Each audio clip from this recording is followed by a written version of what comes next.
You're listening to the People's Podcast. This is JSC Radio. This is the 104th episode of the People's Podcast. You're listening to J. Scott Confidential, better known as JSC Radio. Welcome back. J. Scott Smith here, and want to shout out everybody who supports this show every single week, of course, across all your favorite podcast providers. Big ups to a man, Doc Illingsworth, whose music you hear underneath you right now. Be sure to check out his newest selection called Old Man Raps. He finally put out this new EP. It's on Bandcamp. I've already put the link in the description. You need to go check that out. It's called Old Man Raps, despite the fact that he's not an old man, but he does a lot of the rapidy raps. So now let's get off into this.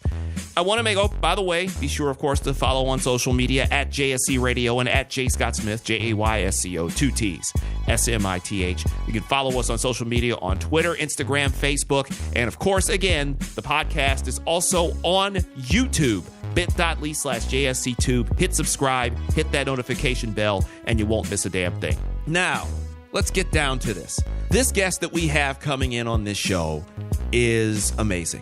She's a young woman who I met at random as an intern at a former job here in Philadelphia.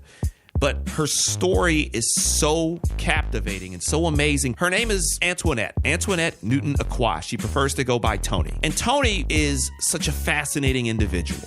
Her parents are originally from Ghana. She grew up here in the Philadelphia area. She's unbelievably brilliant. I'll say that right off rip, and you'll catch that very quickly. Well, for the last year and a half, she has been living in Ghana, her parents' homeland. She went back to Ghana in 2018, and in the amount of time she's been there, she's used this amazing spirit, this enterprising spirit of hers, to create her own health and wellness company called Flowers Moondust. Yes, it is just as whimsical as it sounds, and we will get to know more about that and everything else. This is the 104th episode of the People's Podcast. This is JSC Radio, and I welcome all the way from Ghana. Yes, we did this on Skype. I did not have the money to fly across the Atlantic. This was recorded back in September. Because of the crazy schedule we've had, we're finally able to get her on here. We went for almost an hour at this, so lock it in right now. J. Scott Confidential, better known as JSC Radio, introduces you to Antoinette Newton-Acquah. Let's talk to Toni all the way over in Ghana.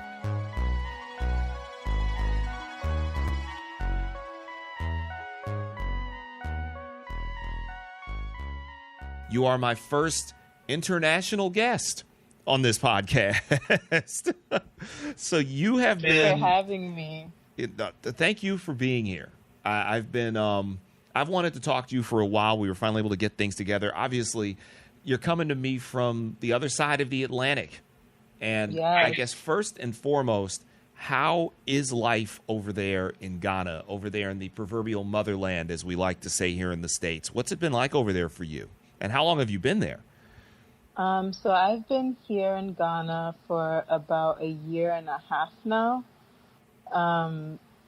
Before coming to Ghana, I'd been here before in 2015. I was doing an abroad program at the University of Ghana in Legon. And then I left to go graduate, and then some things happened that brought me back to Ghana, and now I've been here a year and a half, and being back has been an adjustment. Sometimes I do feel homesick, which is really what we've pinpointed it to, is whenever I say I'm homesick, it means I'm missing some of the American food that I'm used to. But it's been quite an adjustment, and it's been a little bit easier on me since I do have family here. It's made the transition a lot easier than someone who doesn't know anyone on the ground. So when I got here, I lived with my family for some time before I ventured off on my own. And just having them help me in the beginning definitely made my transition to living in Ghana a lot easier. So for people who are thinking of coming back to the motherland or coming back to Ghana and relocating to Ghana, I would say definitely try to make some connections first, just so when you get here, it's easier to make that transition. So just to clarify, you were born here in the States. You were not born in Ghana. Your parents are from Ghana, but you were not born in Ghana. You were born in the United States. So just explain that half, the American half of your story. Yes. So my parents came to the States way before I was born. I would say about 5 years before I was born. They moved from Ghana to New York, upstate New York, Syracuse. And the reason they did that was for financial reasons. They grew up here in poverty and they just wanted a fresher start and access to good education for their children. And just they didn't want to raise their children in poverty, and they felt that America was a better place to raise children. And so I was born in upstate New York, Syracuse. And it's funny because right after I was born, I came back to Ghana. And so from the age like 0 to 5, I was in Ghana. So fun fact, Fanti, which is one of the local languages here, was my first language. And right before I started school, kindergarten, I moved back to Syracuse. So it was a little back and forth in the beginning, but my childhood was upstate New York, and then my parents separated, and then we moved to outside of Philly, and that's pretty much where I grew up, right outside of Philly. What was the Philly experience like for you growing up? So I'm not exactly in Philly. I'm outside of Philly in the suburbs. So it's a little bit different than someone who grew up in Philly. I grew up in a predominantly white neighborhood, and we were the only black family for some years before a few other black families moved in. And so I remember in 3rd grade, I was the only black student in my class, which was very difficult. I stood out, obviously, and I just remember a lot of people would use me as examples for whenever they wanted like diversity or to talk about minorities or black people. It was always, oh well, Antoinette is black, she's African, and it was very interesting. I remember this one time we did a school project where we had to write a book. And my teacher, I wanted to write a book about like a fish, like a little boy who went fishing. And my teacher was trying to get me to write about Africa instead. And the whole thing was very awkward because I'm just like, no, I want to write this book about this fish. She's like, no, write about Africa. And I'm just like, okay. It's so weird because I've often gotten on African Americans about this, let alone everybody else out here, is that Africa is not a country. Africa is a continent, and it's got so many different. It's 53. Last I checked, I think it's more than that now, but it's like 53, 54 different nations in Africa, and so many different ethnicities and languages and voices and experiences. And Northern Africa is so much different from Southern Africa. West Africa is so much different from the east of the Horn of Africa. I mean, even within Ghana, if you ever get a chance to visit Ghana, you'll see that even within the country, there are a lot of differences in the different regions of Ghana with a lot of different languages and a lot of different cultural practices. So how much more the entire continent of Africa? So that just goes to show there's a lot of nuance on the continent that people might not be aware of. Did you ever get to write the story about that fish? Oh, in the end, I won. I ended up writing the story about the fish because I started crying. I was only in grade 3, so I just did not understand why I couldn't write what I wanted to write about when all the other students got to write whatever idea popped up in their mind, and I was being forced to write about something I didn't want to write about. It's interesting because obviously the black experience in America varies for everybody. I grew up in Detroit, where mine was more of just a straight-up urban city experience. And there are some people who grew up in rural areas. You were kind of in that hybrid region because the area outside of Philadelphia is very suburban. It's not super rural, but it's also got a lot of the city influence floating around there. And it can be a different time for people like, say, for you, where you're obviously, you're very distinctive features. You have a very distinctive name, and people, even black people, have this weird kind of these weird thoughts about either African immigrants. In your case, you were born in the United States, so you're an American citizen, but people who come from African families. And was that like a difficult thing for you? Did you ever get any either whether it's dealing with racism on one end or dealing with maybe some forms of ignorance from our own back home? Oh, of course. I mean, some of the bullying and teasing I endured for being African came from African American students, not even the white students. So there's definitely a rift between, growing up at least, it's gotten better now, but growing up there was definitely a rift between the African students and the African American students, where because we're coming directly from Africa, they just felt they were better than us in so many ways, and they felt they could talk down on us. And so it definitely made it difficult, because even though we shared the same complexion, there was still a divide and a division, and it was hard to navigate. It's so interesting and so strange when I see that, because I think at the point in time when I'm growing up, we had a lot of like Nigerian immigrants coming in to like Detroit. And the first time I would really see anybody from Africa was when I met a Nigerian kid, and we always just knew like those are the kids who are really good at math. That's of all the odd stereotypes that we would get, is the Nigerian kids were good at math and they were good at science. But people would always have these ridiculous jokes to tell about them or things to say about them. I'm thinking, aren't they just as black as we are? Aren't we? That we don't seem to have a greater understanding of where people come from or what they experience or why they would come to America. Yeah, in some cases, definitely. I think it's a lack of understanding where we're coming from, because the United States pushes a narrative of Africa that's very degrading, very sad.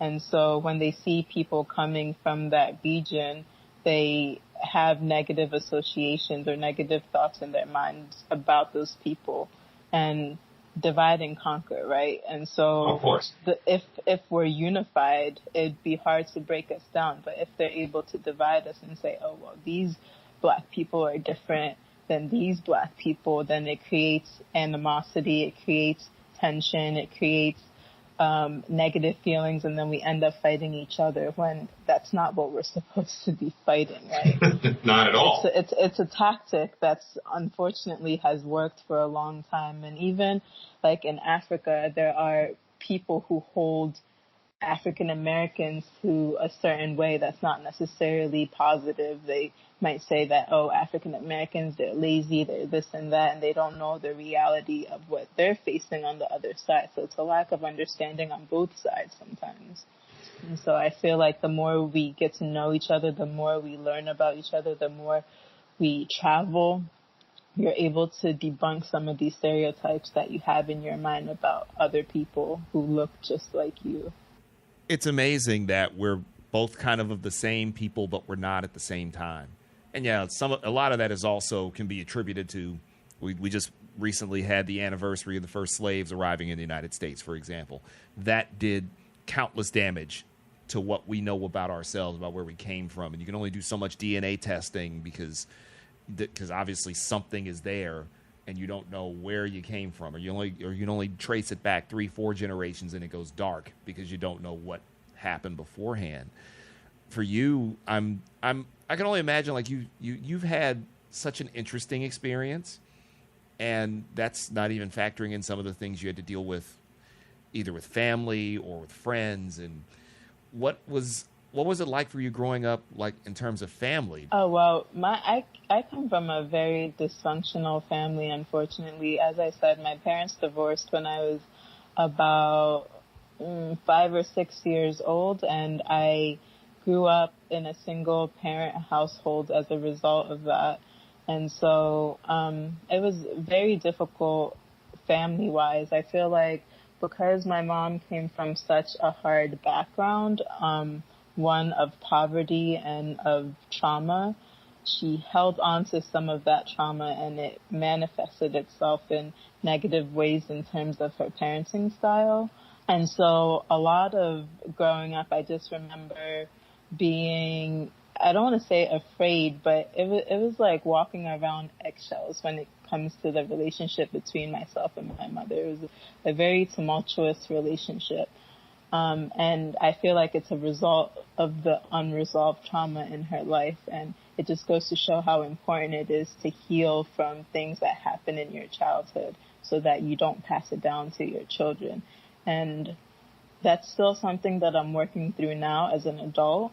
And it's a process. And so when people ask me about my childhood and about how it is growing up in a Ghanaian household, it's very difficult for me to answer that, since it was one that's not necessarily positive and loving and warm. And so that's why when I think about home, it's not necessarily the place where you, like a physical location. I've had to redefine home and what it means to me. And so as I move around from place to place, I'm learning that home is within myself first and foremost, and it's within people that I can create positive relationships with.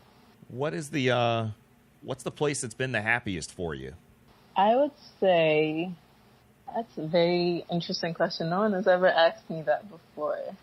I mean, one of my happiest places, I would say, would be Maine, believe it or not, which is where I went to university. I studied at a small liberal arts school in Waterville, Maine, Colby College, and that's where I met my best friends, I should say, more than one, and I've created some amazing memories at that school that I'll forever cherish. So I would definitely say Maine is one of my happiest places, and it's just a place that brings a lot of joy because the amount of growth that I experienced while at college really shaped who I am today. So random, but Maine. No, college will do that. Now, how did you first hear about Colby College? I think when I first met you and you told me where you went, I had to go look that up on a map. I had no idea where it was. I've never been to that part of the Northeast. I've never been that far up in the Northeast.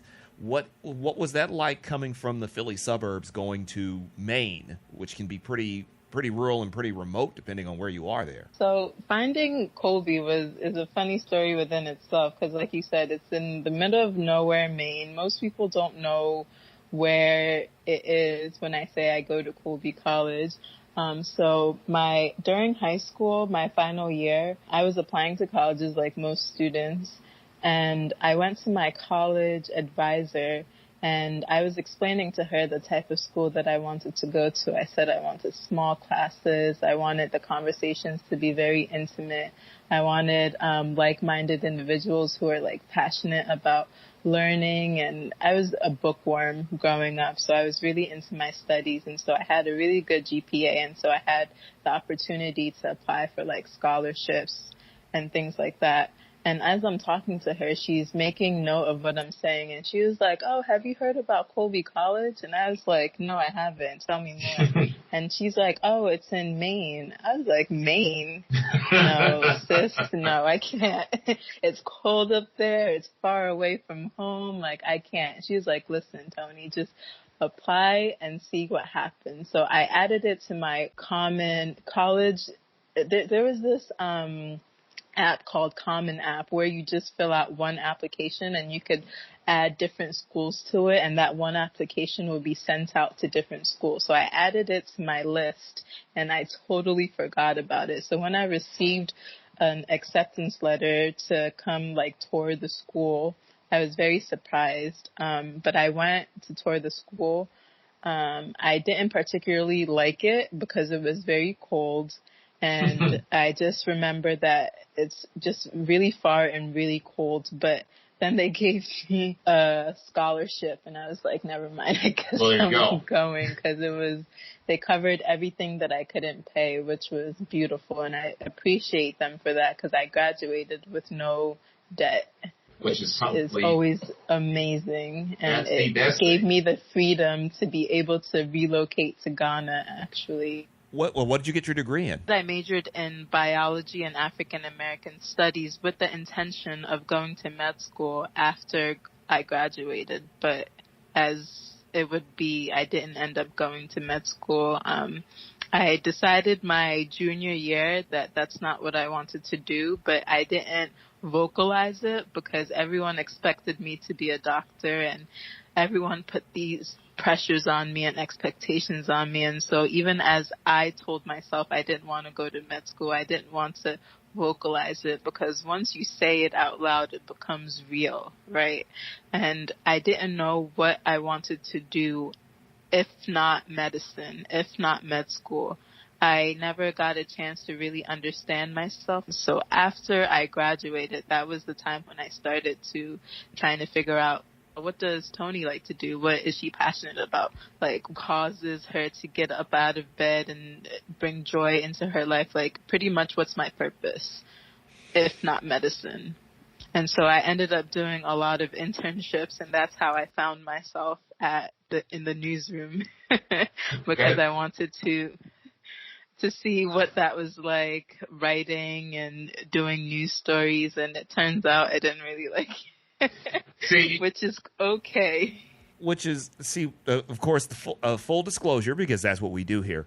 I first met Toni when she was interning at a radio station I used to work for, one that I haven't exactly had the highest of things to say about, but Toni was one of the more brilliant individuals who walked through there.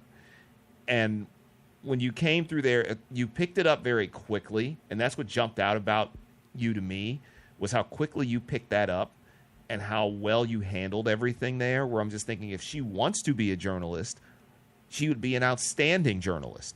Well, thank you. Thank you. I do learn very fast. You're right about that. Because I put my all into everything that I do, no matter what the job is. And being in a newsroom is no different. So even though I went there not really knowing what I was in for, I just put everything I learned in university, critical thinking, analyzing, into the work that I was doing. So that's why it came to me pretty easily, and it seemed like I was a natural at it. But prior to that, I had never done any of that work before. So you'd never done anything journalistic before? No, that was my first. That's your first time, yet I remember when you came in there, I'm thinking, okay, she must have a journalism degree. She's got to have had some sort of other experience. And no, you just came in there and said, what the hell, I can do this. And just got and just exactly. Just rolled my sleeves up. Google was my friend. It is your friend. Anything I needed, just look it up. Oh, it's my amazing goodness. What you could do with it, the power of the internet.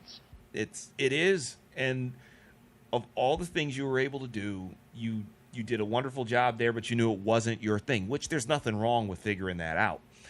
Yes, I'm very thankful for that experience and knowing that that is not what I wanted to do. So after working there, I got another job in business marketing for a small company in Harlem.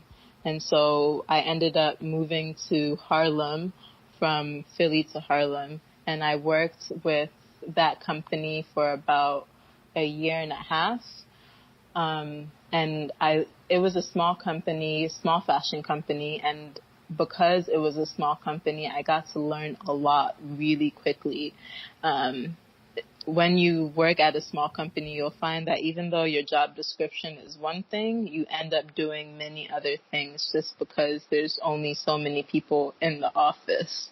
Oh, yeah. And so, yes, I got hands-on experience. I learned how to communicate with people. I learned social media marketing and a lot of the things that I didn't know at the time, but would help me in my own journey as an entrepreneur. So once again, I'm very thankful for that experience as well.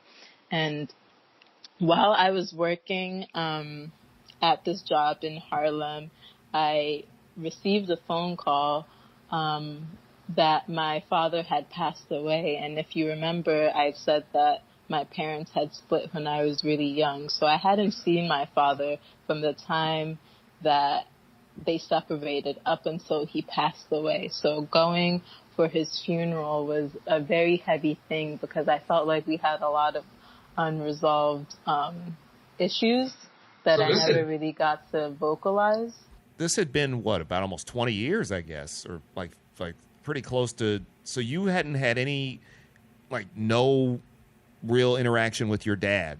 Talked on the phone here and there, and he wrote me letters for like my birthday, but nothing in person, no physical contact. Like I could have walked by him on the street, and if I didn't know, I could be walking past my father. Like I wouldn't know because it'd been so long since I've seen him.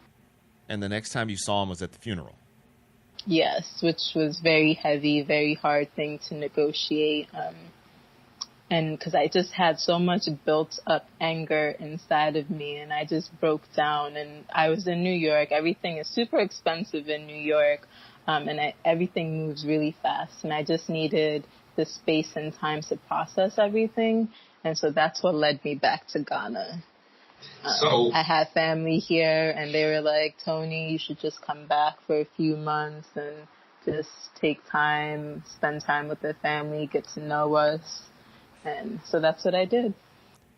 I will backtrack just a little bit to your dad here before we go fully into your trip to Ghana. You said there were things that you had kind of needed to work, I guess either hadn't worked at it and talked to him, obviously. And obviously, if you're not comfortable answering this, I totally get it. But if there's something that you could have either expressed to him or said to him or kind of maybe wish you could have learned about him, is there something there, or what was it that you feel like you could have gained? Is there what was missing there from all this?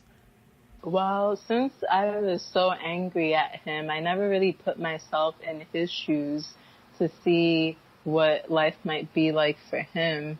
I mean, having separated from his wife and his children, what that would be like.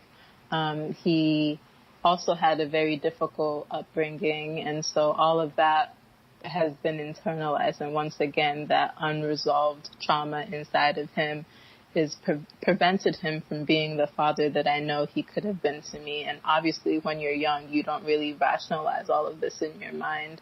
And now that I'm older, I understand that maybe he was going through his own traumas and didn't know how to work with them or process them. And being an African man, they're not really taught to process emotion.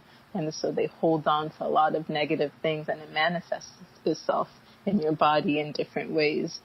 And so if I could talk to him, I would tell him that I forgive him for not having been there for me. And I would tell him that I'm going to be okay. And that even though it was painful growing up without him, it's like I'm going to come out successful, and I am going to make him proud, essentially, is what I would tell him if he was still around. What was the process like moving from, what was the process like moving from the States to Ghana? And how was that? Because you mentioned you spent your first 5 years of your life there, but coming back as an adult, that had to be a different, I wouldn't even say a culture shock, but it had to be kind of a shock to the system coming out to Ghana.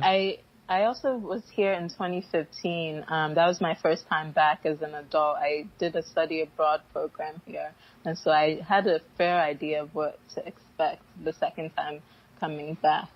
It was the first time I came back in 2015. There was a bit of a culture shock.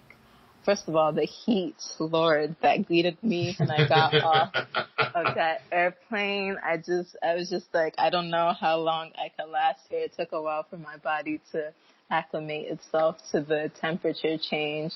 But after that, the next thing was the food. It took a while for my stomach to get acquainted with the food as well. Tell me about Ghanaian food. What is Ghanaian food like? It's heavy in carbs. That's for sure. It's heavy in carbs. It's heavy in oil. The portion sizes are huge. When I first got here, I'm just like, you expect me to eat all of this? This is like food for 3 people. But I really like it. My favorite food to eat is probably wache, which is our version of rice and beans, and jollof rice, which is like spiced rice, I guess you would say. It's really good. I don't know how to cook, and I'm trying to learn how to make jollof rice. I feel like that's something I should know how to do. There's also fufu, which is pounded cassava. But I personally don't like fufu. Some people do. It's not for me. And yeah, so if you ever come to Ghana, I'll definitely take you on a food tour and you'll try a little bit of everything. Anybody who knows me knows that's the first thing I look for when I go someplace is the food. And the thing, I guess, before we get to this company you created, the other thing you've always been about, even in the amount of time I've known you, is you've always been about taking care of yourself. You're always working out. You eat a hell of a lot better than I do. You do yoga. You do all these things to take care of yourself, and it shows. It shows that anybody who follows you on Instagram, for example, the videos you do of the workouts and everything else, and it's so cool seeing you do all these things. When did you first kind of really get zoned in on taking care of your body and kind of doing different things to help you maintain being in such great shape and great condition? Well, I always like to tell people that for me, some of it is intuitive, like it's innate. I was born a dancer. I love to dance. And so even from a very young age, I was always in my room dancing, trying to learn all the moves in the Beyonce videos. And as I got my own phone and my own computer, I started watching YouTube videos and I started to see Afro beats and how high energy it was. And so I started to learn those dance moves. And in college, I was the head of the African dance team that we had going on campus. We started it and I became the lead choreographer. And so movement has always been something I do naturally. Like, it feels odd when I go for a long time without any form of movement, whether it's dancing, whether it's running, whether it's going to the gym, yoga. I just need movement in my life for me to feel like alive within my body. So part of it is natural and part of it is innate, but I became more conscious of it, I would say, during my time in university when I started seeing a therapist,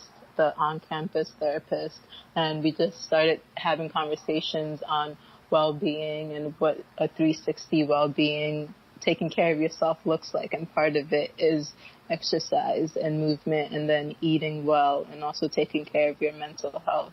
So that's when I became aware of it more and actively engaging in physical movement and eating well and talking about problems or things that are on my mind. So that way I get that 360 holistic care that everyone should really engage in. So what inspired you to start your company?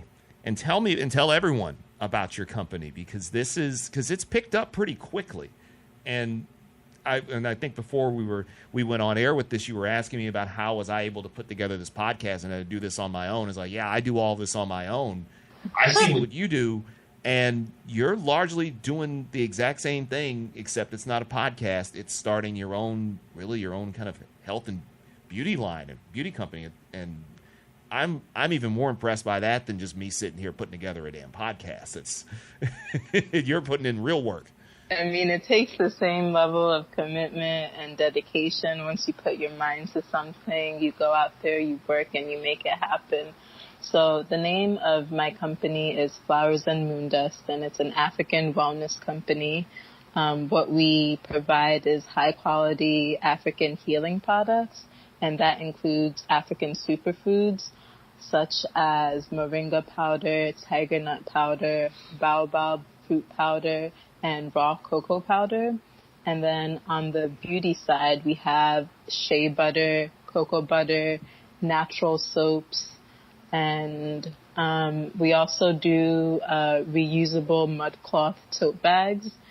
And the concept came to me sometime last year. So it took me a year to develop the idea and to develop the business before I launched it. And while I was in Ghana, I met my partner and we both love to travel. So we would go from region to region, just learning about the different cultures of that region or what farmer grows what in that region. And the more I thought about it, the more I said to myself, there's something here. Like in Ghana alone, there's so much health, natural health and wellness products that we're just sitting on. And as more and more people become privy to their well-being and start taking care of themselves, I feel like Africa as a whole is a great place to turn to when you're looking to get back to the basics and get back to the natural way of living. And so that's where the idea came from. And I've always known I wanted to be a healer of sorts. I just knew it wasn't going to be a medical doctor. So it's funny that I now have an African wellness company because it's still a healer, just in a different way. So you've always had this kind of a peaceful type of aura to you. Like there's always it's very peaceful. It's very chill. It's even though the fact that you were people will look at your youth as like, oh, she's so young. It doesn't matter. It's the kind of energy you give off. And it's very positive, very healing. This fits you. When even down to the name of the company, like that fits you perfectly. Like that is you all the way. Yes, and so it's an extension of myself, which makes it easy for me to build upon, because I'm being authentic to me and I'm living my truth, and the business at Flowers and Moondust is just another branch of the same tree, if you will. And so I'm very excited to have it out there. I'm very excited for people to learn more about my culture and the wellness that goes on in my home country, and in Africa as a whole, and to have like a positive outlook and bringing something positive to the global market, because it's very important to me that I'm even living in Ghana to do this company, to run this company, because I work hand in hand with local African artisans who are brilliant at what they do. And so, for example, the tiger nut powder that we have, there's this farmer who does organic farming. He doesn't use any pesticides, any fertilizer. Everything is 100% natural, and he knows how to cultivate the tiger nuts in a way, and he knows how to dehydrate them, and just his process, just watching him work is just phenomenal and brilliant. And he's in a village, and a lot of people think there's nothing in the village, there's no knowledge in the village, but there's so much wealth and knowledge and beautiful things happening in these rural areas that I feel like more people need to be aware of. And so just me being here and working hand in hand with the people that support my company, and I support them. So it's a give and take. I'm not doing charity work over here. So. Yes. I'm fascinated. I'm so fascinated by this. How are you able to get people on board? Because I see so often these days people are trying to start companies, trying to start different things, and they so often get stuck at square one. Yet you've been able to make this happen, and I won't say it was quick, because I know you put in a long amount of work on this, but the way that it's really gotten rolling, you were able to make this happen. I guess short of saying, what would be your secret, and what would you tell other young entrepreneurs, whether they're in Ghana, the States, they're in England, because we get listeners all over the world on this thing. What would you tell like some young entrepreneurs who are starting to form these business partnerships and to be able to get these businesses off the ground? Well, when it comes to working with the locals here, I would say going in with an open mind and not putting yourself on a high pedestal. I don't say, oh, I'm coming from America, so I'm going to come teach you how to do what you do best. But no, going in humble, going in with an open mind, having them understand that it's a collaborative effort, and that it's a give and take, and not just, oh, I'm giving you something or I'm taking something away from you, but we're in this together. So if I thrive, you thrive, and we thrive together. And so just making it known that it's a collaborative effort was a way that I got a lot of people on board. And people are smart. They could smell through, like, I don't know, am I allowed to curse? Absolutely. They could smell bullshit from a mile away. So if you're coming in with bullshit, they'll know. And so I come in with a clean heart, and I think it shows in the work that I do and my commitment to them. And so I would say to other entrepreneurs to like have a vision, stick to it, and be authentic and work hard for sure. Because being an entrepreneur has been one of the most challenging things I've ever had to do. There's been so many times when I felt like giving up, but having the right support system around me has been instrumental to the success of the company thus far. And just definitely your support system matters when you're about to start a company, because you will be tested over and over and over again. And it's about each time you get up, if you have to go back to the drawing board and rework something, you do it because you have an end goal in mind. And so keeping that vision clear definitely helps me throughout the process. And it's still helping me now because I'm trying to build and grow it. Everything I've done so far, I've funded myself, which has been really difficult not having that capital given to you, but I'm using my own savings to build the company. So you're legitimately self-made. You're not like how some people call themselves self-made and they've gotten handouts and they've gotten donations and all sort of money. Like this is all your shit. Like it's going in here. Yes, it is. It's all my shit. Yes. How has being a woman, being young and being black and being a woman, have those led to some issues of people trying, either not believing in what you're doing or led to resistance from people who might want to work with you? Has that caused any problems? So far, no. Not that I've experienced. Most of the people I work with are also black women, so that's probably there. Well, that helps. That certainly helps. Yeah, that's part of the reason why. And I'm intentional about who I approach and who I work with, and so having that intentionality has definitely helped. I've been received very well. No one has turned me down yet because of my age or my gender or the color of my skin. And I find that a lot of people nowadays are looking to support black women business owners, and so I've gotten a lot of support on online and on my social media, just people encouraging me to continue and to keep going and believing in the mission and believing in what I'm doing and what I'm trying to accomplish. So I've gotten a lot of positive feedback, and if there's any negative things out there, I'm not really paying attention to it because it hasn't even registered. Right now I'm focused on the positive. Since you launched, what's the reception been like? How have the sales started to look for you?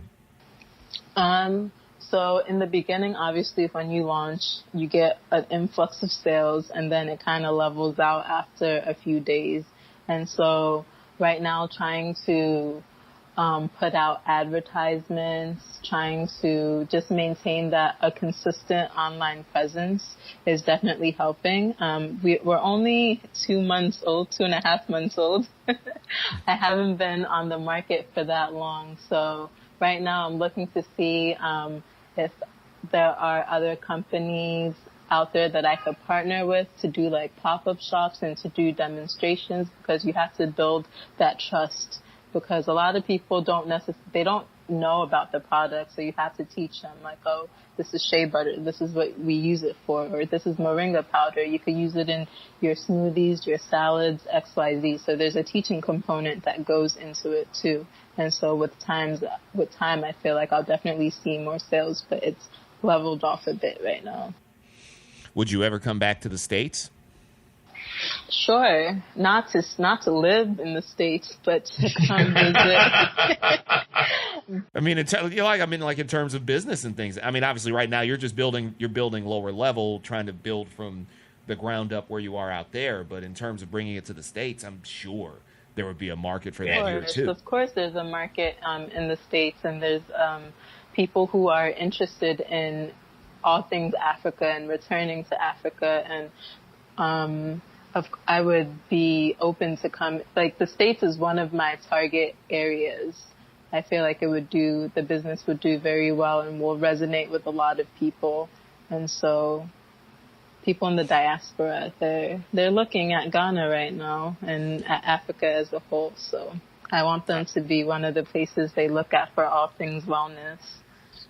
I've heard a lot more about Ghana in the last few years than I had really heard for most of my life. Because 2019 is the year of the return. We're encouraging people in the diaspora to come back.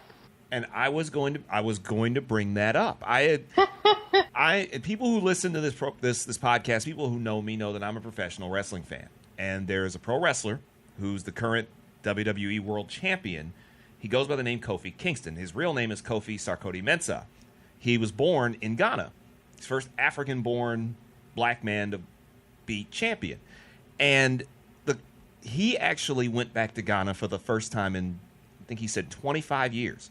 He's born in Ghana. His parents moved to the States. His mother ended up working for the State Department. He ends up getting a degree from Boston University, but becomes a pro wrestler. And he goes through this whole... It was this really kind of... I got emotional watching how people received him when he came back to Ghana, where it was incredible. But he had gone through this whole identity crisis here in the States, where he's black, grew up in an African family, but the first thing he had to be when he became a pro wrestler was they had him come up with a fake Jamaican accent. What? Yeah, it was crazy. And he even he explained how he used to get a lot of grief from, like, especially Ghanaian family members and friends. It's like, dude, you're not Jamaican. It's like, I know, but see what they're trying, like, it doesn't matter. You're not. Now he's fully embraced it, obviously. That was 10 years ago. Now he's fully embraced it.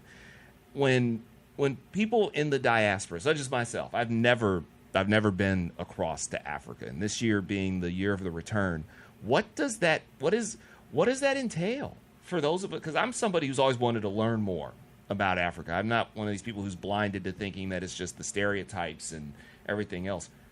What is it like for someone who has been in the States their whole lives, like me, and would be interested in coming over, not this year, at some point very in the near future, being able to come over there and learn more about the country? What is it that an African American coming to Ghana would be surprised to learn about the country? I feel like one of the first things you'd be surprised to learn about Accra in particular is how expensive it is. Yes, Accra is a very expensive city. A lot of people come here and they're very surprised, like, what? Rent is how much? And you have to have like 2 years of it up front. It's not month to month like you're used to. 2 years? Yes. Right. Some of us are struggling to be able to pay 1 month. They're asking for 2 years. Wow. Their money up front. They're not playing games. But that's one thing a lot of people are surprised by, is how expensive Accra. Even from me coming from 2015 to 2018 when I came back, that 3-year gap, there's definitely an increase in price of everything, which I was very surprised by. But people who have never come to Ghana before, the experience. I'd have to ask people who that's their reality, because that's not necessarily my reality. Since I did grow up and since I had been to Ghana before, and so I wouldn't really know what they'd be surprised by other than how expensive Accra is. I think it's one of those experiences where you just have to come and see for yourself what it's like. You've mentioned that you would come back to the States, at least in terms of business. If you could sum up the experience you've had, I guess it's been about 1.5 years since you moved out there. What has it been like for you now that you're kind of fully back in out there? What's it been like for you? And you said something about you wouldn't come back to live in the States. I hate to even say I have an idea why you wouldn't, but why is it that you wouldn't come back here to the States? Well, there's a lot of reasons why I wouldn't come back. But the main reason, as I said, is it's important for me to live here as I'm running this business, to be with the people that I'm trying to support. So I'm very passionate about supporting the local African economy. And so it wouldn't make sense for me to make the money and then take it outside and spend it in the U.S. If I'm going to stimulate the local economy. I have to be here in order to stimulate the economy from here and live with the people that I'm working with. That's my main reason why I wouldn't move back just yet. And two, have you seen what is going on to Black bodies in the United States? I've had a firsthand front row seat for a lot of the wonderful things that are happening out here in the United States, needless to say. Like, whenever I turn on the news and I listen to what's going on in the state, I just heard about the shooting that happened. Where was it? Where was this mass shooting where someone opened fire in a Walmart and killed a lot of? You're thinking of the one in El Paso, which was about 12 hours before another one that was in Ohio. You see? So many of them happen that you start to lose track. And it's wild to me how we still haven't done anything in regards to gun reform after all of these mass shootings. And just knowing that America has such a blatant disregard for Black and brown bodies, I'm not in a rush to come and live there. You ain't no hurry to come back and deal with this. At all. I mean, Ghana, Accra has its problems, but at least when I'm walking around, I know overall I'm safe. That's the thing that I don't think a lot of people get about where this country is right now, is it's not just simply that we don't look right amongst Americans. We look like shit internationally now. We didn't have the greatest reputation before a certain someone took over in 2017. We look like trash worldwide right now. And if you remember what happened in New Zealand, how quickly they were to make a reform to their policies in terms of automatic guns, I'm just like, why couldn't we do something like that right away? Like, it just boggles me how poor our government is when it comes to making policies that keep people safe, essentially.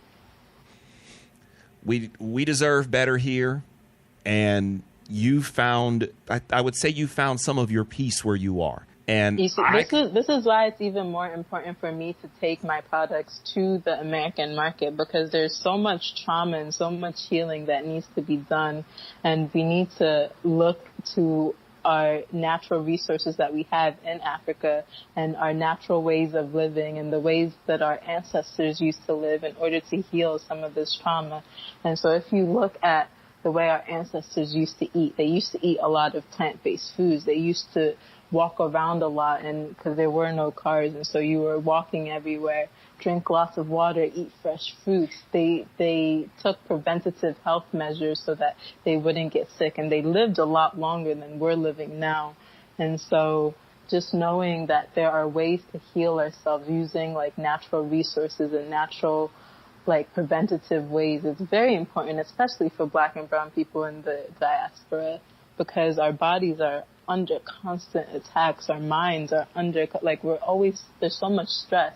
And so how do we as a community heal that? And part of it is what we're eating, our lack of movement, so exercising more. What's our mental state and how do we heal mentally? Because it's a 360 thing. You can't heal the body and not heal the mind, right? Oh, exactly. And so it's hard. It's very difficult, and this is my way of helping the movement, because I am very much pro-Black. You got to be. It's like these days you have to be able to. There's so much to us in our community, and by the way, I always forget this. Are you either vegan or vegetarian? Oh, I'm vegan. You're full vegan. Okay. Wait. Let me back up. I'm plant-based. I am plant-based because I realized that I'm not 100% vegan the ways that vegans are. So I eat a predominantly plant-based diet, and I try to make sure everything that I put on and in my body is chemical-free, non-toxic. So I'm very health-conscious and health-aware. I wouldn't consider myself vegan, or I don't use the label vegan anymore. There's so much to our health and so much of it in our own mental space more than anything else that we need to work on, because I don't think people really fully address, especially in our community, we don't fully address that. Where there's a stigma to addressing mental health, and there's even acknowledging issues. We're just now getting around in 2019, almost 2020, to kind of acknowledging there's a mental health crisis in black communities, especially with young black people, black men such as myself, that we got to do better jobs. We got to do better jobs of a lot of things, but our mental health dictates how we react to things, how we respond to things, how we treat our women, how we treat our kids. It's wide ranging, and to be able to address that in a straightforward manner in any way, shape, or form is always needed. And that's why I was going to say is that you found your peace over there, but you've also found a purpose. And yes, I found my peace, and I found and it's a work in progress. I mean, healing from trauma, any sort of trauma, takes time, and you should never try to rush the process, right?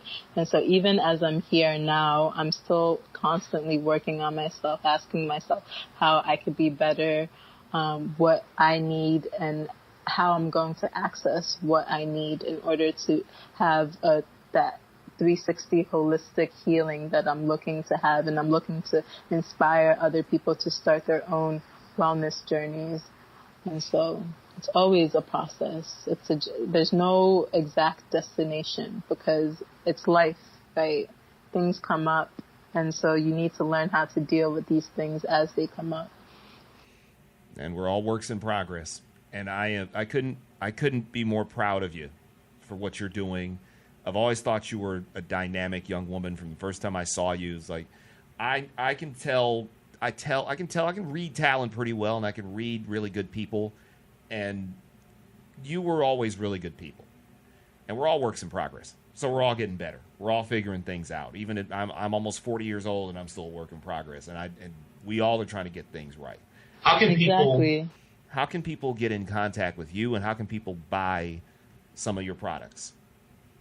So everything right now is online. You can go to www.flowersandmoondust.com and make an order online. We ship using 3-day express DHL, so it's secure, it's straight to your door. I haven't had any issues or any complaints, so I'm very happy about that. And you get your order literally, if I ship it today, you'll get it in 3 days. And we treat every order as priority. And so the turnaround time is really fast. So don't think that because I'm in Ghana, it will take like 20 years for your products to arrive. No, I'm very meticulous about my business, and I try to make sure I put the customer first and foremost always. You pack all this yourself. Like you're really sending this. It's straight I will hand write a letter, a little postcard and everything. It's just because I try to put myself on the receiving end. And if someone wrote to me like, oh, thank you so much for your purchase, like, please let us know if you have, it'd make me feel good. So I try to put love into every package that I send out, and everything is done by hand. There's no machines, like packaging is all done by me. Literally everything you see from the website to the logo, I had a hand in it. So literally a love child. So it's flowersandmoondust.com. You ship internationally. So not just Ghana, worldwide. Yeah. Worldwide. So whether you're in the US or Canada or the UK, those are the three, or in Spain, where those are like the 4 biggest countries that this podcast reaches from those algorithms or something else. If you wanted to ship there, you wanted to ship to wherever. Yeah, wherever you are in the world, you could purchase our product and I could get it to you. If you have any problems with shipping, you could just send us an email at hello@flowersandmoondust.com, and I'll respond within 24 hours. Any questions, comments at all, just email me and I will handle that. And we're also on Instagram and Facebook at Flowers and Moondust. So tell your friends to tell their friends, and I would love to have anyone listening join the Flowers and Moondust community.